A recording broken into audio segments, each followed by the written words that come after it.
Hello and నమస్తే everyone, ఎలా ఉన్నారు? అన్షేకబుల్గా ఉన్నారా? రీసెంట్గా మేము అప్లోడ్ చేసిన ఒక వీడియో, ఈ అలవాట్లు ఉంటే మీ మైండ్ చాలా వీక్గా ఉంది అని అర్థం అని చెప్పి ఒక వీడియో మేము అప్లోడ్ చేశాము. దానికి ఎంతో పాజిటివ్ రెస్పాన్స్ వచ్చింది, వేలల్లో వ్యూస్ వచ్చినాయి. So first and foremost thank you so much for such a wonderful response. కావాలంటే చూడని వాళ్ళు పైన లింక్ ఉంటుంది, ఆ వీడియో చూడొచ్చు. ఈ వీడియోలో చాలా ఇంట్రెస్టింగ్ టాపిక్ ఒకటి తీసుకోవాలి అని అనుకున్నాం. టాపిక్ ఏంటంటే, మనకి నలుగురు రెస్పెక్ట్ ఇవ్వాలంటే ఏం చేయాలి, మనల్ని నలుగురు గౌరవించాలంటే ఏం చేయాలి. ఈ మధ్య ఇది చెప్పటం మానేసి చాలామంది ఏం చెప్తున్నారంటే, నీకు గౌరవం దక్కకపోతే వచ్చిన నష్టమే ఉంది, నీకు నలుగురు రెస్పెక్ట్ ఎందుకు ఇవ్వాలి, ఏవో ఎక్కడి నుంచో ఏవో ఫిలాసఫీలు పట్టుకొచ్చి ఓన్లీ మనం రెస్పెక్ట్ ఇవ్వటం మీద, మనం అవతల వాళ్ళని అప్రిషియేట్ చేయటం మీదే ఫోకస్ చేయాలి, కానీ మనం ఇవ్వాలి కానీ రిటర్న్లో ఏమీ ఎక్స్పెక్ట్ చేయొద్దు.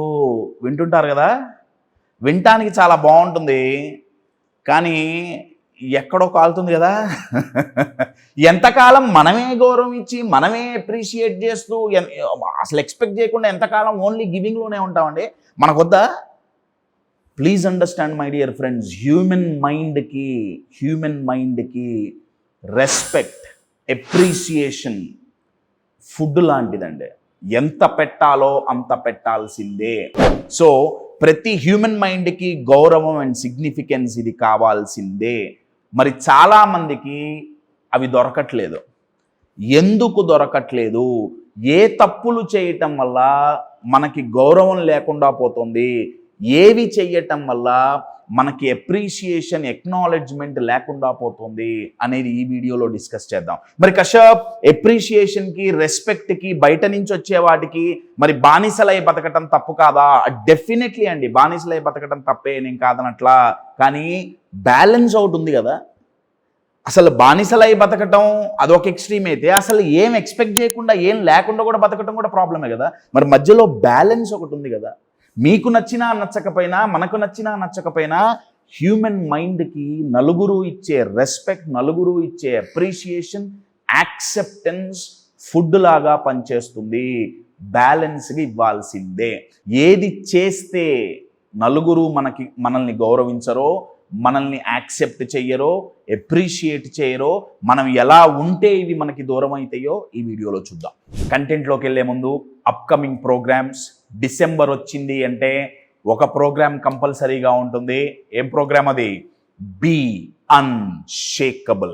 మై డియర్ ఫ్రెండ్స్, లైఫ్లో అయినా బిజినెస్లో అయినా ఎంత కష్టం వచ్చినా, నష్టం వచ్చినా, ఎన్ని సమస్యలు వచ్చినా, ఎన్ని ఎదురు దెబ్బలు తగిలినా, చెక్కు చెదరని ఆత్మవిశ్వాసంతో, అన్షేకబుల్ కాన్ఫిడెన్స్తో, అన్షేకబుల్ మైండ్ స్టెబిలిటీతో, చెదరకుండా, బెదరకుండా, కదలకుండా నిలబడి షైన్ అయ్యి అన్స్టాపబుల్గా ఎదగాలి అంటే, లైఫ్లో అయినా సరే బిజినెస్లో అయినా అన్స్టాపబుల్గా ఎదగాలి అంటే మైండ్ అన్షేకబుల్గా ఉండాలి.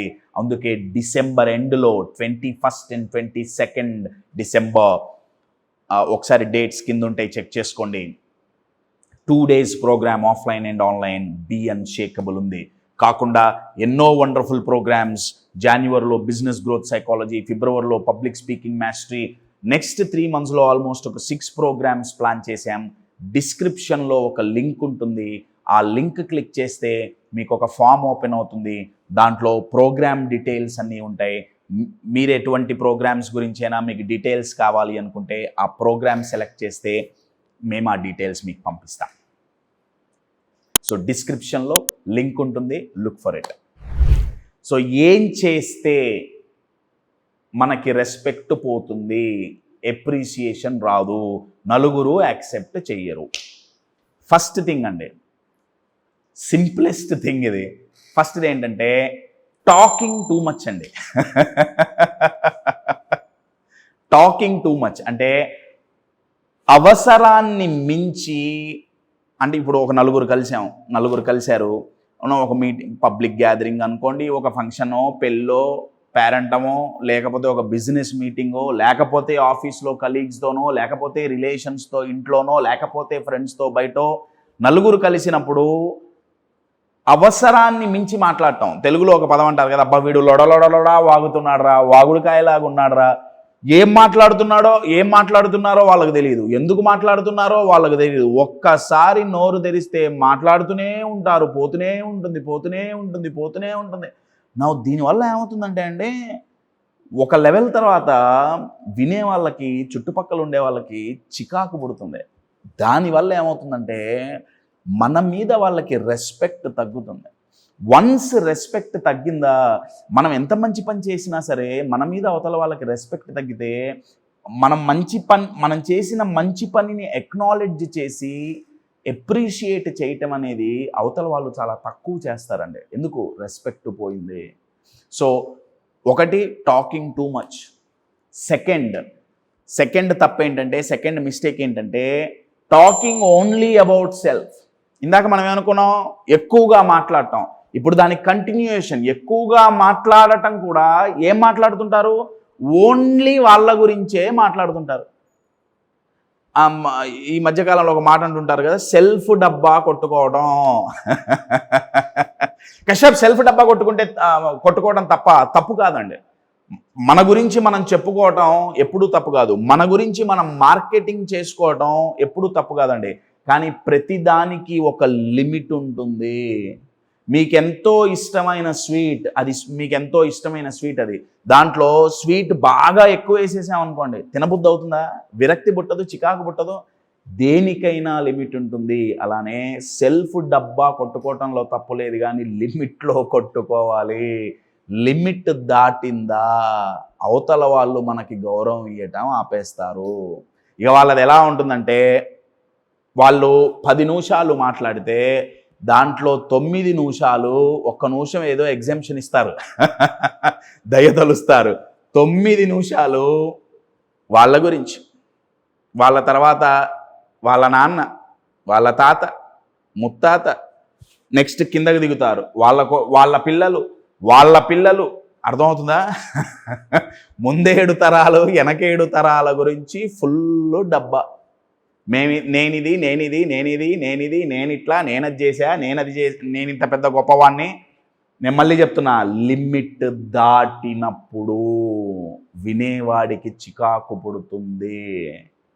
My dear friends, talking too much ఒక మిస్టేక్ అయితే, ఆ టాకింగ్ టూ మచ్లోనే సెల్ఫ్ డబ్బా గనకుంటే, వాళ్ళు ఏమన్నా పెద్ద క్యాడర్స్లో ఉంటే వాళ్ళ చుట్టుపక్కల వాళ్ళు, వాళ్ళ సన్నిహితులు, స్నేహితులు, జూనియర్స్ వాళ్ళ క్యాడర్ని చూసి ఏమన్నా రెస్పెక్ట్ ఇవ్వచ్చేమో, కానీ యూజువల్గా అయితే ఇటువంటి వాళ్ళకి నలుగురు గౌరవం ఇవ్వరు.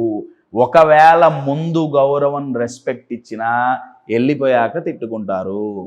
ఎంత కుదిరితే అంత అవాయిడ్ చేయటానికి ప్రయత్నిస్తారు. So 2 mistakes. థర్డ్ మిస్టేక్ ఏంటంటే, బ్రేకింగ్ ప్రామిసెస్. అంటే ఒక ప్రామిస్ చేసి, ఒక కమిట్మెంట్ ఇచ్చి దాన్ని బ్రేక్ చేయటం, ఫుల్ఫిల్ చేయలేకపోవటం. అది చిన్నదైనా సరే, పెద్దదైనా సరే అండి. అంటే కశ్యప్, ఒకసారి ప్రామిస్ బ్రేక్ అయిపోతే ఇక రెస్పెక్ట్ ఇవ్వరా? Can they forgive us, can they forget our mistake? ఒక్కసారన్నా మనల్ని క్షమించరా అంటే నేనేమంటానండి, 1-2 సార్లు అయితే ఇబ్బంది లేదండి. కానీ కంటిన్యూస్గా మెజారిటీ ఒక 10 ప్రామిసులు చేస్తే దాంట్లో 6 7 బ్రేక్ చేస్తున్నాం అనుకోండి, అవతల వాళ్ళు మనకి రెస్పెక్ట్ ఇయ్యరు. అది చిన్నదైనా సరే, పెద్దదైనా సరే. టైం పరంగా ప్రామిస్ బ్రేక్ చేస్తుంటారు. నేను ఫలానా టైంకి వస్తాను, వాళ్ళు అక్కడికి రారు, రెస్పెక్ట్ పోతుంది, ప్రామిస్ బ్రేక్ అయింది. లేదు, ఫలానా టైంకి నేను ఫలానా రోజు ఈ టైంకో ఈ డేట్కో నేను మీతో కాల్ చేసి నేను మళ్ళీ మాట్లాడతా, ఇప్పుడు బిజీగా ఉన్నా, ఆ టైంకి ఆ డేట్కి కాల్ బ్యాక్ చెయ్యరు. సో రెస్పెక్ట్ పోతుంది. లేదు, డబ్బు విషయంలో, డబ్బు తీసుకున్నాం, ఫలానా టైంకి వెనక్కి ఇస్తాం, ఇవ్వాల, రెస్పెక్ట్ పోతుంది. సో ప్రామిస్ బ్రేక్ చేయటం అది ఏ రకంగా అయినా సరే అండి. నేనేదో చిన్న ఎగ్జాంపుల్స్ 1-2 ఇచ్చాను. మీరు ఎన్ని ప్రామిస్లు ఎక్కువ బ్రేక్ చేస్తే మీ మీద గౌరవం అవతల వ్యక్తికి అంత తగ్గిపోతుంది. దీనికి సింప్లెస్ట్ సొల్యూషన్ ఏంటయ్యా అంటే, ప్రామిస్ చేసే ముందు ఒకసారి ఆలోచించి చెయ్యటం. అందుకే బిజినెస్లో ఒక మాట ఎప్పుడూ చెప్తుంటారు, ఓవర్ ప్రామిస్ అండర్ డెలివర్ ఎప్పుడూ చెయ్యొద్దు. అంటే నేను ఇది చేస్తా, నేను అది చేస్తా, మీకు ఇది ఇస్తా, మీకు అది ఇస్తా అని ఎక్కువ చెప్పేసి అవన్నీ చెయ్యలేక దాంట్లో ఏదో సగమే చేసామనుకోండి మన క్యారెక్టర్ మీదే క్వశ్చన్స్ రేజ్ అవుతాయండి. సో మనం హ్యూమన్ బీయింగ్స్, మనం తప్పులు చేస్తాం, ఒక్కొక్కసారి టైం స్కెడ్యూల్స్ పర్మిట్ చేయవు, నేను కాదనట్లా. 100కి 100% ప్రామిసెస్ ఫుల్ఫిల్ చేయటం ప్రతిసారి కుదరకపోవచ్చు, నేను కాదనట్లేదు. But reduce it as much as possible. ఏదో ఒకటో రెండో సార్లు అంటే పర్లేదు, కానీ ఎక్కువగా ప్రామిసులు బ్రేక్ చేస్తుంటే ఒకసారి మిమ్మల్ని మీరు అనలైజ్ చేసుకోండి. ఎందుకంటే అండి, మనకి రెస్పెక్ట్ ఇవ్వకపోతే, నలుగురు మనల్ని గౌరవించకపోతే, అప్రిషియేట్ చేయకపోతే, ఎక్నాలెడ్జ్ చేయకపోతే, యాక్సెప్ట్ చేయకపోతే, యూజువల్గా చాలామంది ఏమంటారంటే, నేను ఎంత చేసినా అవతల వాళ్ళు పట్టించుకోరు, నన్నెవరూ పట్టించుకోవట్లా, నాకెవరూ గౌరవం ఇట్లా, నాకెవరూ నన్నెవరూ అప్రిషియేట్ చేయట్లా.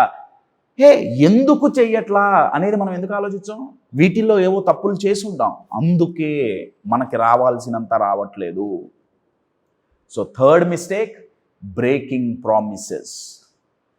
Fourth mistake, very powerful mistake అండి ఇది. ఆ మిస్టేక్ ఏంటంటే హ్యావింగ్ నో అంబిషన్స్. అంటే ఒక గోల్ ఉండదు, ఒక మోటివ్ ఉండదు, ఒక అంబిషన్ ఉండకపోవటం.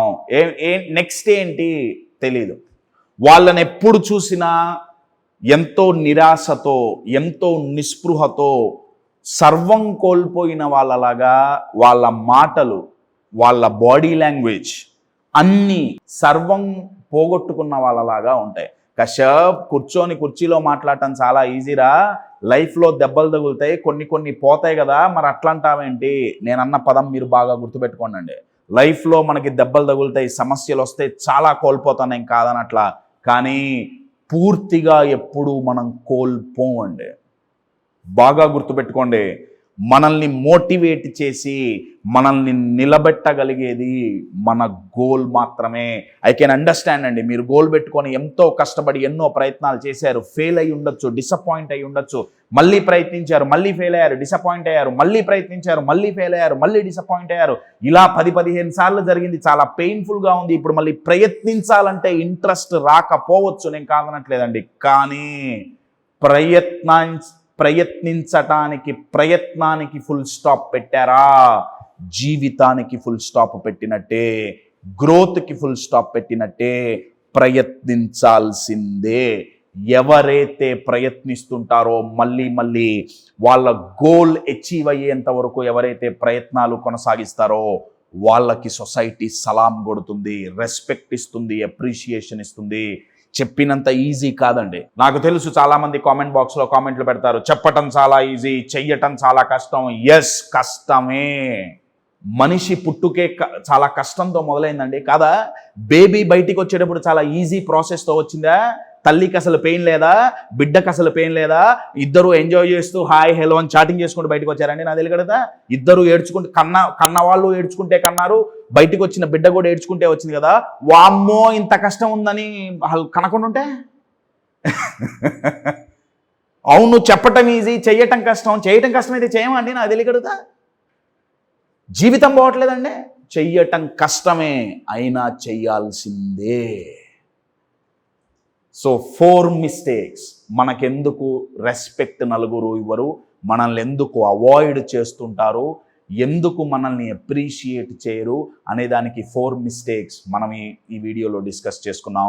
సో వీటిల్లో మీరేమన్నా చేస్తున్నారా, ఒకసారి ఐడెంటిఫై చేయండి.